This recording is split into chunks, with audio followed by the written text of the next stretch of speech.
In all my years playing card games, no matter what the game, one thing seems to be consistent. No matter how mathematically favored a card is, no matter how unbalanced it might feel or NPE it might be, unless it's winning high-level events, the community at large doesn't tend to see that card as a problem. So tonight, I'm joined once again by our good friend, Dozr. We're going to tackle this discussion. Does something have to be winning in order to be fundamentally busted? A huge shout out to our channel members for supporting what we do here. If you want to get involved with the channel and the Dice Commando community, please consider joining as a channel member. Remember, these videos are only possible with your support. You can show that support with a like, a subscribe, and by leaving us a comment and sharing your feedback. Community first, and go Commando. Hey there, Flesh and Blood friends. Welcome back to Dice Commando and Go Again, a fabulous cast. And welcome back, Dozr. How you doing, buddy? Thanks very much, Andrew. Great to be here. Doing great. Yeah, I know you're on a little vacation. School is over, so that's good news. What else you been up to? Got to go to a single RTN this season and get my Nats invite with Lexi. And I know after I was watching back to our old Ranger discussion video, and I was very happy to see Ranger end up being quite good in the meta game. So that's been a lot of fun. Yeah, I think a lot of our focus back then, in retrospect, was on Azalea. And we missed the big bad in the room, I think is fair to say. But that's awesome. So are you heading to Las Vegas then? That's the plan. Awesome. That's cool. I will not be making it. I've got some other things going on this fall that I'll be busy on, which I'm pretty excited about as well. But good the trade-offs we have to make for our life. All right. So moving into today's discussion, I've played many card games. You've played other card games as well, or at least you've been around the industry for a bit. What do you know what I'm talking about? You know the feeling I'm talking about, where you look at a card and you're like, this card's like pretty good. This card's a little too good, maybe. And you say that, and all of a sudden, the weight of the internet comes down upon you, like some metaphor I can't come up with in the moment. So why is that? Why do you think that is in? Well, first off, do you understand what I mean? Do you agree with that statement? And then second off, why is that a thing in card games? Why are people so anti something unless it wins? Yeah, so there's definitely a sixth sense that you develop as a card game player where you look at a card and like, this looks busted. What is this? Recently I used to play Yu-Gi-Oh, right? And so recently I was talking to some people about the game. I haven't played it in years, but I see a card and it has all these crazy effects on it and thinking to myself, what the F is this? This is the way that these games go. And, they're charging a whole bunch of that for the card on the on TCG Player or whatever your platform of choice is. And, to me, this would seem like a broken card, but it's legal and people have to, adapt to it. And so I think that's always part of that discussion, right? About, hey, this card may be broken, but as long as it's in the game, this is just the new normal, right? And so you have to adapt to that and do your best to figure out what counters exist. And, that's kind of where the company itself is actually dictating that that power level, that new normal type of level. Mm-hmm. Well, I think you spoke to a fair point there, which is the new power level, right? And I think maybe that's why entrenched players are the ones that naturally kind of skew towards the, wow, that's maybe a little too good, more so than the newer players. Is power creep is change, and change is change, and people deal with change. And but you look at something like, let's go ahead and we'll start the slideshow, because I think the poster child of the discussion, at least in the current world, is this guy, Codex of Frailty. So for those who aren't familiar with Codex of Frailty, if you're watching this, I'm pretty sure you are. But each hero puts an attack action card from their graveyard face down into the arsenal. So you get recycling there. Each hero that does discards a card, but keep in mind you can do it with a empty hand. Create a ponder token under your control and a frailty token under each opponent's control, and then go again so you can play said card. This card's pretty good. I know there's been some discussion out there about this card maybe being too good, but it seems that the community at large, when they hear that type of discussion, are very, very aggressively anti towards that type of statement. So, what's your take on this card? It's pretty above curve, right? Yeah, well, so a lot of the discussion about power cards, I think, stems from the camp of people who have played other card games to the ones that have maybe Flesh and Blood as their first card game, or they are all in on whatever the current Flesh and Blood design trend is. Right? I think that's the main difference. And, you know, coming from a game like Yu-Gi-Oh! Or Magic or other games that are more aggressively balanced using a ban list, where they, you know, are constantly rotating new cards in and out, or they have to really cover up some big boo-boos, right? You'll see cards that are really strong hit really quickly to try and rein in these crazy infinite combos, crazy value engines, you know, giant representation of decks, and that tends to be how that goes. Largely, I think, because a lot of games, in the way that they're designed, you don't have the class restriction of Flesh and Blood. And so when you've got the card like Codex Frailty, which, yes, is really powerful and produces a lot of value for Rangers and Assassins together, it doesn't produce a lot of value for Guardian or a lot of value for even, you know, Wizard or Illusionist, right? It's a Ranger card through and through, and some Assassin, of course. And both of those classes have their own fair share of weaknesses. And I think that having this restricted to them makes the number on the card seem a little overinflated, because you might think, oh, well, if any hero had this card, it'd be amazing. But when you only have it in certain classes that have weaknesses in other areas, I think it does even out generally. And that's probably why the people that are either you know, using this card effectively, and the heroes that they're playing and are happy to keep using it, will say, no, it's fine, it has its fair share of weaknesses. And then you have other people who use the card and think, oh, this card's busted, maybe because they're used to a lower power level, or they're used to you know, a specific type of play line where they might overvalue it, or might you know, they might overvalue the impact of the card on the meta viability of the class. Well, I mean, you bring up a good point on the meta viability of the class, right? I mean, I think it's, you know, Lexi was always pretty good, but you look at someone like Azalea, who went from basically 0 to hero overnight.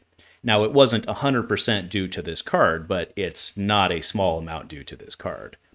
So if you have a class that was, at least in theory, balanced, now, again, for the Azalea players throwing stuff on the screen, I realized she was underperforming, but the game was designed such that she was balanced, quote unquote, or at least the Ranger class was balanced. And then you bring a card like this in, and all of a sudden they spike overnight. I think it's reasonable for people on the other side to say, hey, you know, maybe this card is exceeding expectations, or whatever it may be, right? I mean, if one bullet, because you spoke a little bit earlier to like kind of doing the silver bullet strategy where, oh, this thing's too good, we'll produce this card to stop it.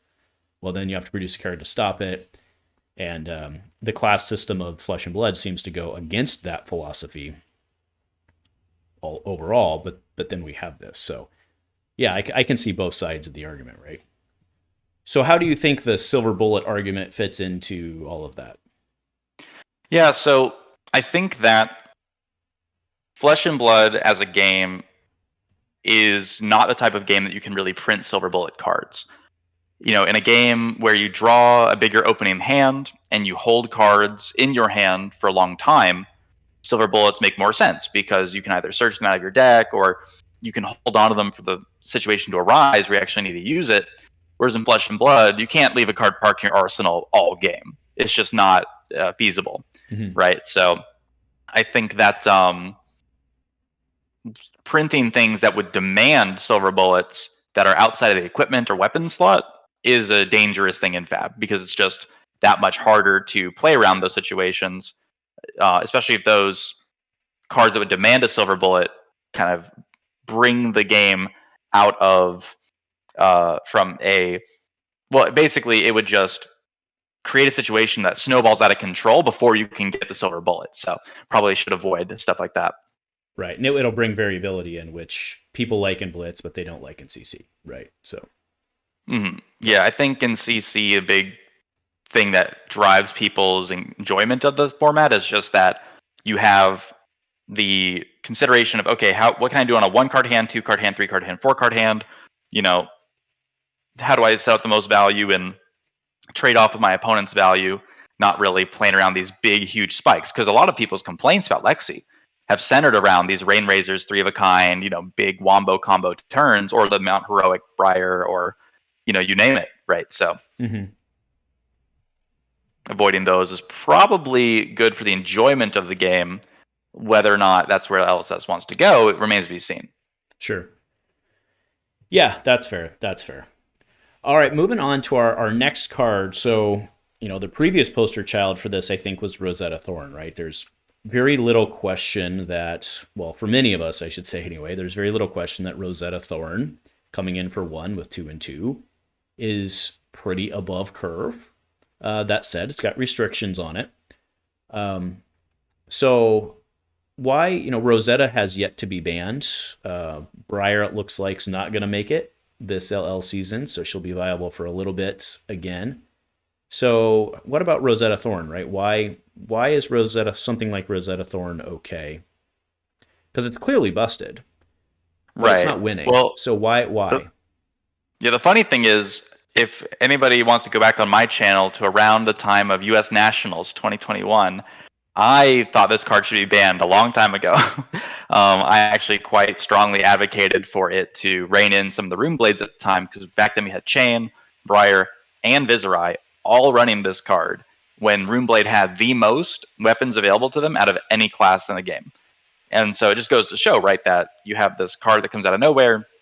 Not only is it a 1-for-4 damage, which is already amazing, right, because you have to think about an Othos being a 3-pitch for 4 weapon. Well, it's 1 for 2 twos. It's not 1 for 4. Right? Yes, exactly, right. So it's even better than that, because this is impossible to block with 1 card, right? You can block an Othos with a Sink Below. You cannot block Rosetta Thorne with 1 card, and that just makes it incredible at pushing that lethal damage at the end of the game, or basically telling your opponent, yeah, just don't block this because you can't anyway, so don't bother. Mm-hmm. So I've thought that this card should have been gone a long time ago, because they had plenty of options as well to replace it, like Reaping Blade, right? Reaping Blade is effectively the same card, just always swings for 3, so you can block it with 1 card, and still fits into their cost curve. But we have had Rosetta Thorne the entire time, and soon we'll be hopefully sunsetting it based on these RTN results. So, I think Rosetta Thorne has proven that it's very powerful. That has definitely been a format-shaping card in the way that it put Briar into this competitive position, kind of on its own merits, in addition to her Channel Mount heroic turns. The ability to close out games, again, with that 2 Arcane, plus any other things they had lying around, like Rune Chance off of Grasp, or similar things, has made it Briar be a powerhouse. I mean, there's no getting around it, right? Right. Yeah, so then, back to my proposed question, right? So why is the card not... we've seen Winter's Wail. Winter's Wail was taken away when right? So they're not afraid to ban a weapon, even. So it's not just the LL thing, right? Is my point. Like, they're not just waiting for it to LL. We've seen them ban weapons. Why not ban Rosetta Thorne? Is it just because it wasn't winning enough? I have to say yes, right? I think there's 2 arguments, right? There's one side where they decided, hey, we want Briar to be strong. She's performing well. We think she'll LL very quickly. Let's let her LL by keeping her as strong as she can be without printing new cards just for her. Mm-hmm. Right? I think that's part of the argument, because we've already seen her limp across the finish line with LL. Right? If she didn't have Rosetta Thorne and that impacted her enough in her matchups to keep her from LLing still, then that might be against what LSS wanted to do. So they said, hey, let's leave her more powerful than we probably should for the balance of the game in order to kind of rotate her. Or at the same time, you could look at Briar and say, okay, well, Icelander exists, Azalea exists, all these characters with disruption exist. Maybe that's enough to say the restriction on Rosetta Thorne is, impactful enough to deny that value in the first place. And so maybe Briar is fine with Rosetta Thorne in the context of the metagame. And I think we've seen that. I think we've seen Briar has been dethroned from her Cheerios days, where they didn't have a whole lot of counters for her in the game. And now she's been a more, fair hero in the context of the metagame, even if she still pulls off her insane over-the-top turns here and there. Mm-hmm. So I think it could go a couple ways. Yeah. What's interesting is you're talking about her as if she's LL'd. I was hearing that she's 2 points short, is what I've been hearing. But I guess we'll see when they publish their article. That's right. So, all right. Yeah, good. That's a big one. And then kind of in the same vein is Revel in Runeblood. And this card is very interesting because I actually want to put it in context with a warrior card, which is In the Swing. So In the Swing essentially has the same restrictions functionally, right, is you have to have Revel in Runeblood, you would have had to play an attack and a non-attack, and second swing, you would have had a weapon swing, which is easy, but you would have had to have given it go again, right? And you have to have another weapon. So they're very similar in terms of the actual restrictions, but Revel's 4, and in the swing is a 3. So what this shows pretty clearly is the difference in how they value arcane damage versus physical damage, which is completely fair considering how you block it. That said, if you really add the 2 up in terms of what they do within a turn, especially adding on Viscerai or something like that, Revel in Runeblood gets pretty gross pretty fast. What's your take on this card? Yeah, so one of the big cards that came out of Everfest, of course, Revel in Runeblood, is an extremely pushed card, right? We can call it that, where it on its surface doesn't look overpowered because it's a 0 for 4 red. We have a lot of those in the game, like Wounding Blow, for instance. And no one's complaining about Wounding Blow, of course, because it's just a vanilla 4 damage 3 block card. Yeah, but Wounding Blow doesn't have Runeblood... go again into Rosetta. But yeah, I see your point. I see your point. Yeah. Right. But the difference here is that Revel in Runeblood is deceptive because it's not just what's written on the text, right? You have to think about it in context. So Viscerai is the main character that used this card. Briar sort of used it here and there, but it was mainly a Viscerai card. Because when Viscerai plays his, when he has the restriction turned on for this, or he's satisfied the restriction, he's also printing his own rune chance off his own ability. So this is normally a 0 for 5 arcane. On the if he still is able to play stuff, which of course he will be because otherwise he wouldn't have cast it. And then on top of that, if they have a Mordred Tide, right, then this becomes, creates 7 rune chance when the restriction is satisfied. So this card is deceptively powerful because rune chants are not worth 1 value, according to the card math on LSS's cards, right? If you look at Read the Runes, it's a 0 cost, red, 2 block, make 3 rune chants, no go again, boom. Normally that'd be kind of a bad card, 0 for 3, no go again. That's not really great, right? It's a worse head jab. But when you think about Arcane, Arcane's harder to block, requires Null Rune, or Arcane Barrier. It requires pitch. It requires cards in your hand that are not covering physical damage. And so when you're mixing in Revel in Runeblood with its rune chance, right? It's not like it's just doing 5 Arcane or 4 Arcane. It's making rune chance. So you're thinking of your Amplify the Arknights, you're thinking of your Rune Flashes, you're thinking of your Sonata Arcanics. Back with Skeleton, this produces free resources as well as damage that just is very hard to block. And again, this damage cannot be blocked with 1 card, right? A physical 4 power attack can be blocked with a Sync or with armor or something, but Revel in Runeblood, that is basically going to get damage through no matter what you do. So definitely powerful, definitely something that made Viscerai with Skeleton a force to be reckoned with. But without that payoff, right? Revel in Runeblood is basically only able to pay for some cards that already are kind of underrate, like your Rune Flashes or your Amplifies. So I can definitely see how it's not been banned yet, just because Viscerai hasn't been able to leverage it like he was back with Skeleton. Yeah. Well, and you mentioned yet, right, which I think is very important with the new spoiler card we've seen from the next set. Now, granted, that doesn't work for Viscerai because it's shadow only, but Revel in Runeblood into this card is pretty gross, right? Because you have to have 3 rune chants, or at least 3 rune chants, and you can play it from your Banish Zone for free. That's a whopper, kids. That's a whopper. So we'll see how Revel does in the next set for sure.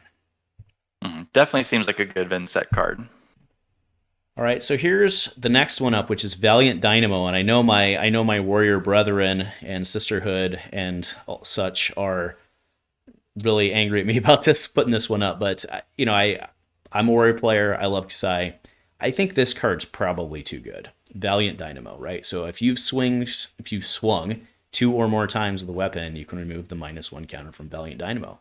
This card generates very consistently in a CC game 5 to 6 or 8 value, and even in a Blitz game, it's consistently 3 to 4 value. This card is pretty damn good, but within the context of the meta, it's not, or it doesn't seem to be, at least, although I'm sure people who are tired of losing Kassai would tend to disagree. So what are your thoughts on this one? Yeah, so Valiant Dynamo, and in the context of value stripping other cards, we always have to remember that the meta viability combined with the comparison to what the other heroes have is really important, right? So you think about Valiant Dynamo in a CC game. If you want to use this in CC, you're basically playing either Boltyn or Dorinthea at the current time, and Dorinthea, in order to really leverage this card, has to give up Refraction Bolters, which are really core to her game plan. And she has to switch over to kind of this more dual-wielding type of build. So in that context, I've definitely been on the receiving end of some Valiant Dynamo value when I played Lexi back before Outsiders. Actually, I was playing this Voltaire build, and my Axis Dorinthea opponent, I could never hit the person. No matter what I did, they were always covering my break points, throwing back small hand sizes, and getting their value back, and it was basically untouchable for me. But it made me even pick up a Shiver build just to try and hit the person, right? Which is kind of funny. But Valiant Dynamo, I think, forces you to go down that route, and the dual wielding builds tend to be a bit less offensive, right? Kassai is definitely, or Kassai, right, is definitely a exception to that, because she is very good on her hero ability, reducing the resource of her attacks, and so she has a lot more flexibility with these dual wielding type builds with the Cintauri sabers or what have you.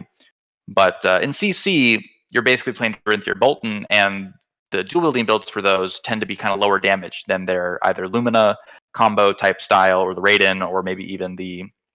It's really hard to swing the Dawn Blade twice sometimes, especially if your opponent blocks you. So I think that while the ceiling for this card is very high, I don't think it's inherently not compensated for the deck building restriction that actually enables it.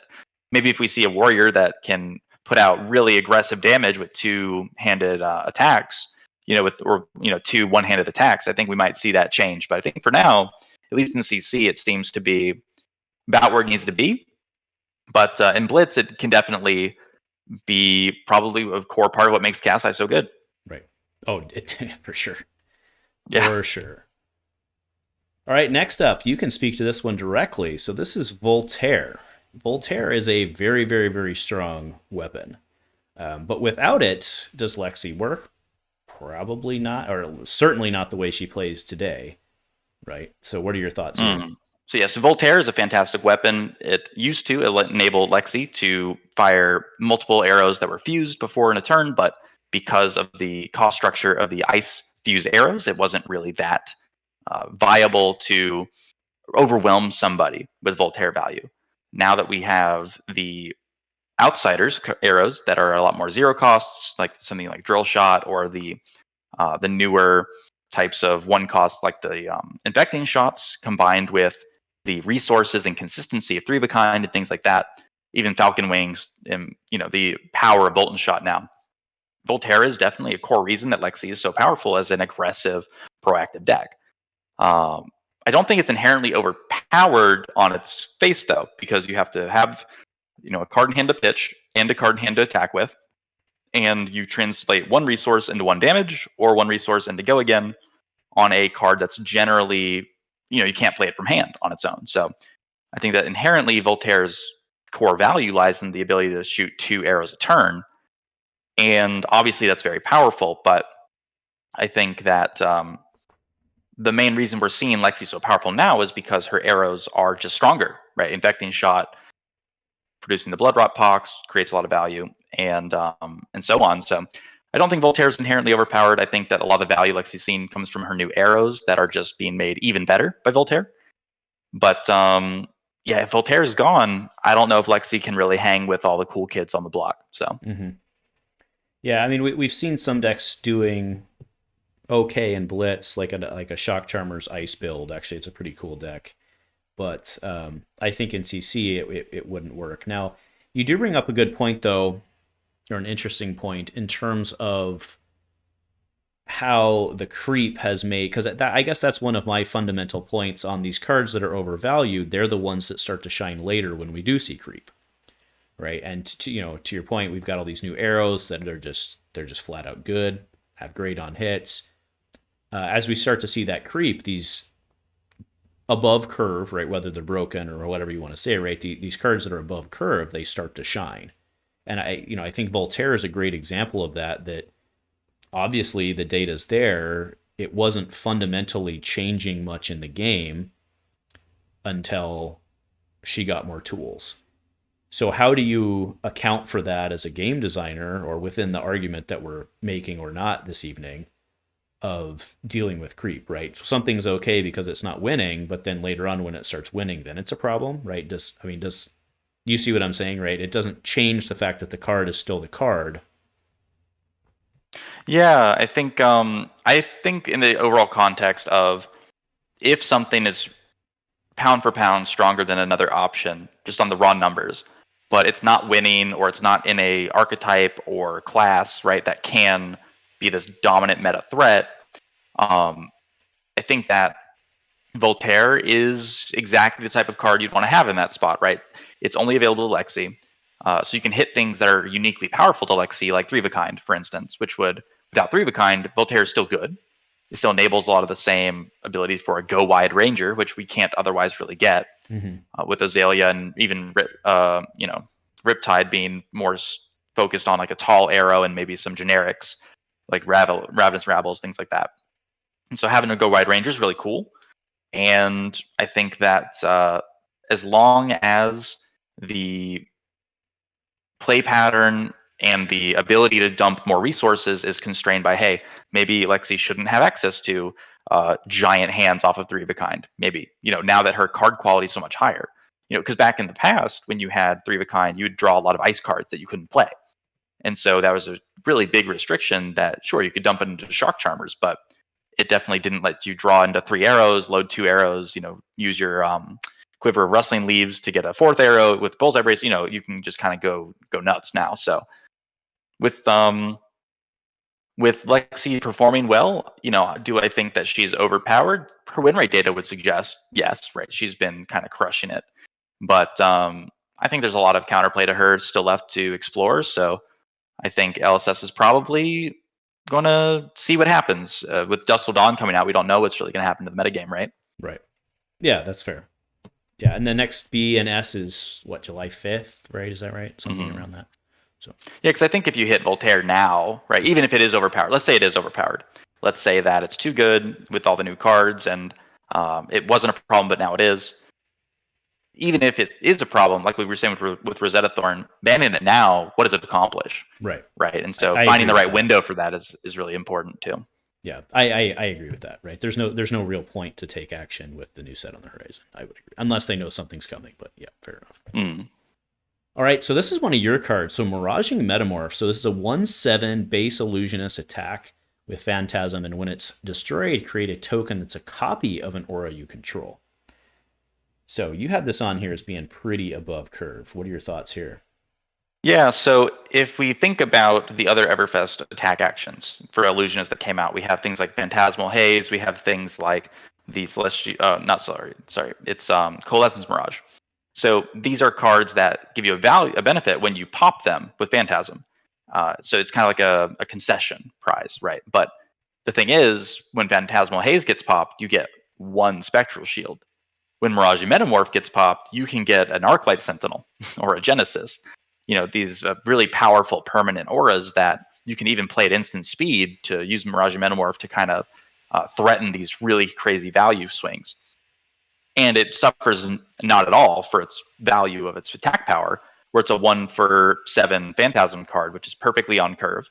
But then it also has upside with the effect text, whereas Phantasmal Haze is a 3-cost 8 power, which is less efficient than something like an Enigma Chimera, which came out in Monarch. It's just kind of a vanilla baseline Illusionist attack. So Mirage Metamorph definitely gave people a lot of eyebrows being raised back when Prism could run it, especially because Luminaris gave it go again on top of everything. So this card was very insane at pushing damage and being very threatening. A lot of people said, oh, this just says, deal 7 direct damage, right? There's very little you can do about it. But it wasn't the thing that made Prism powerful, right? The thing that made Prism powerful was all the auras, and this helped to complement that game plan. But once Luminaris was gone, Dromai sometimes run this card, but it's not really making waves anymore because it's really not in the it's not being able to be abused as much as it was in the past.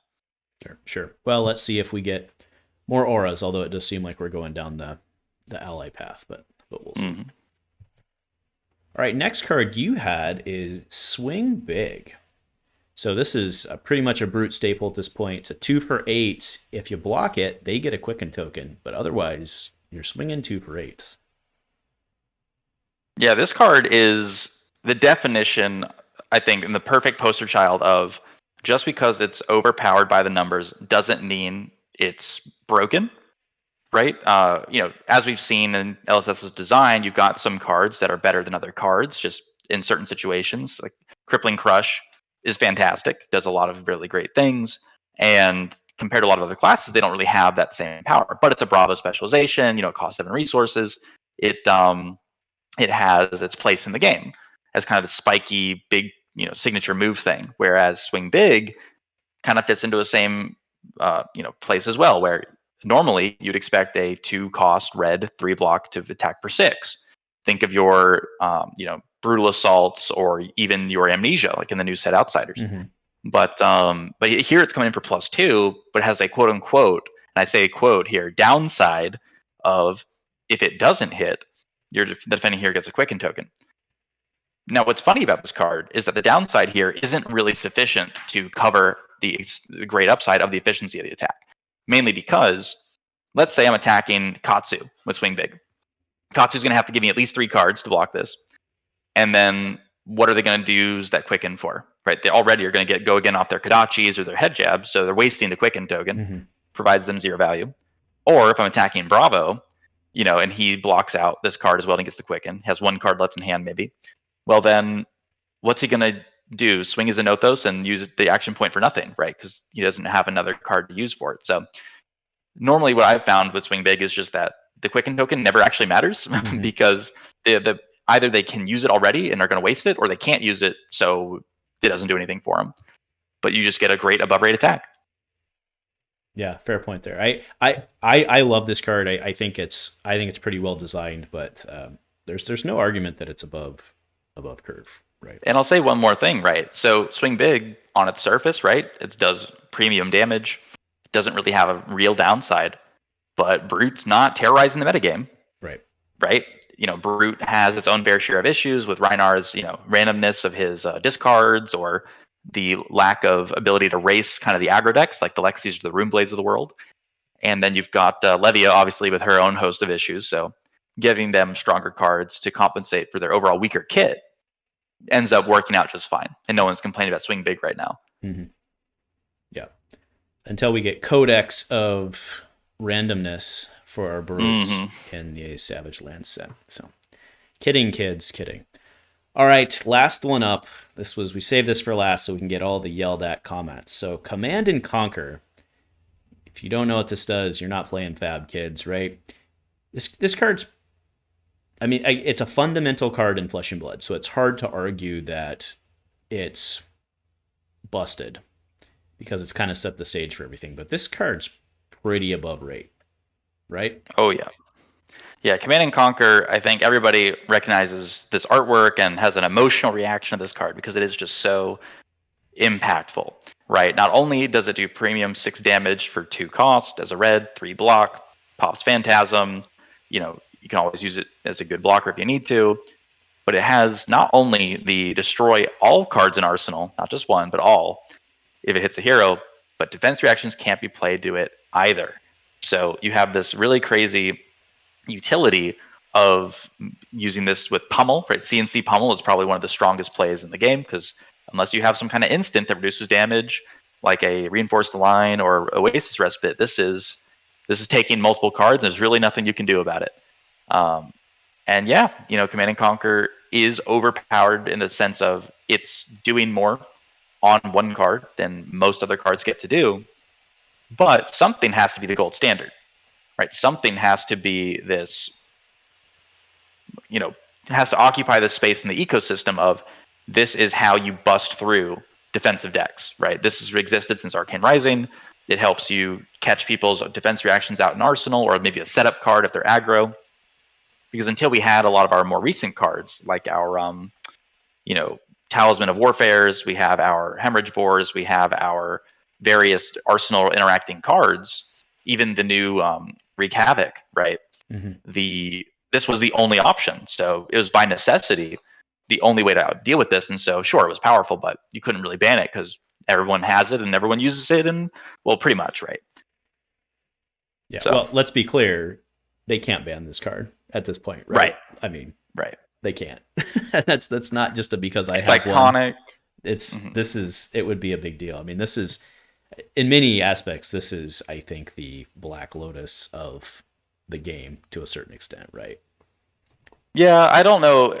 I'm not big on Magic, so I can't really speak to that comparison so much. But it's definitely an iconic card. Yeah. Well, the game is balanced around to be it. clear, I don't mean mechanically. I mean just kind of like in that, like when you think of like the high-powered big money card.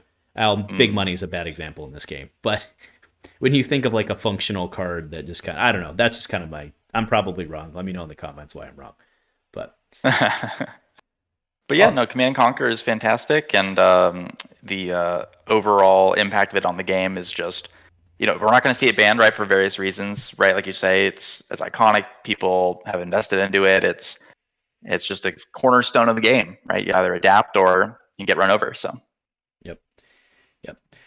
All right. So let's go ahead and kind of wrap this up, or at least bring it back. So it sounds to me, after going through these, like your conclusion is mostly just meta, right? Deal with the meta, let the meta dictate it. Doesn't matter what the card reads, just worry about what's winning, right? Partially. I mean, I think there's room for the discussion to take place where you say, okay, this card seems really strong. This is a power card for this class, this hero, whatever the case is.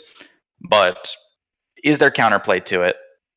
And is there counterplay to the whole deck, right? You don't need to necessarily counter card for card, but maybe, if you've got a hero that's strong in some ways and weak in other ways, and the way that they're strong is kind of how they catch up in a matchup. You can't just take their only strong plays or cut off the ceiling without helping raise their floor. Otherwise, they just kind of fade away. So I think that as long as we keep getting power cards that have their own restrictions, but also are in context with inherent weaknesses to a class, I think that we won't get too much complaints, but it remains to be seen. I think people like to complain in general, so maybe we'll be seeing. No, certainly not.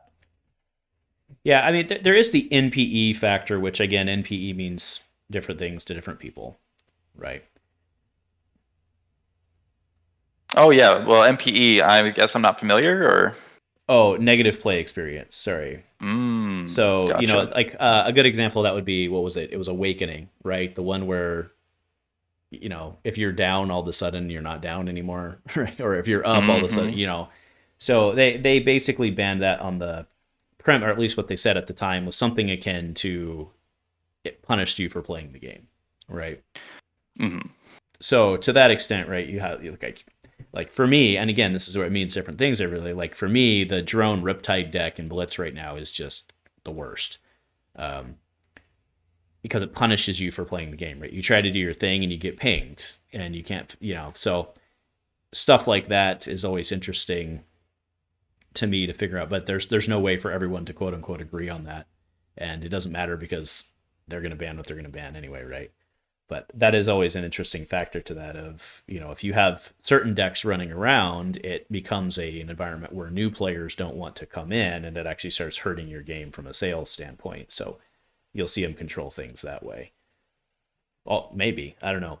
Flesh and Blood's done it, or LSS has done a pretty good job just controlling the game itself. So we will see. Mm-hmm. Yeah, I think overall there's some players who get a kick out of negative play experiences, right? Inflicting them or whatever the case, and they accept them when they get them themselves. And you also have the tension between LSS, how they want to design their game for how they think what their vision is, right?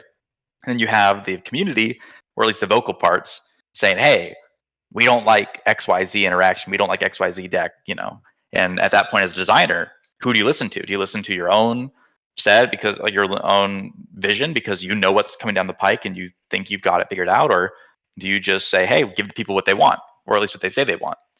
And so finding that balance is always tricky. Yep. Well, fair enough. All right. Well, any closing thoughts before we start to wrap this up? Yeah, I think anybody that's thinking about new cards being printed and throwing around discussions about bans or or game balance decisions. I feel like we want to, as a community, be measured with how we throw these thoughts out there. I think a lot of players, especially more of the Tuesday Night Armory type of crowd, who's not really keyed into the game as hardcore as a lot of the tournament grinders, can be, you know, um, made to feel a certain way about the game when, it might not impact them as much, or maybe the tournament grinders are a little too invested into the game or too deep in the weeds to really see what the play experience is for the whole community. And balancing for competitive top level play and balancing for fun can often conflict. And so I think we just gotta trust LSS and adapt what they're doing. And yeah, nothing too crazy, but definitely keep your eye out for these overrate cards, because they either are going to be busted and help your deck out a lot, or maybe it portends that your deck is not going to be that strong. We'll see how it goes. Yeah, fair enough. All right, my friend. Well, why don't you let the kids know where they can find you on the interwebs? You got it. Yeah, so I will be at Dozr on YouTube, Dozr Fab on Twitter, and overall, I hope to see you guys for future Dusk Till Dawn content, because I will be eagerly awaiting the return of Prism, and we'll be doing a whole lot of deck building. So hope to see you there. Yep. All eyes on Dozr for Prism content, that's for sure. All right, sir. Well, thank you for joining me from your vacation. I do appreciate you taking time away. It was good to chat with you as always. And if nothing else, say it with me, my friend. Go Commando. Go Commando.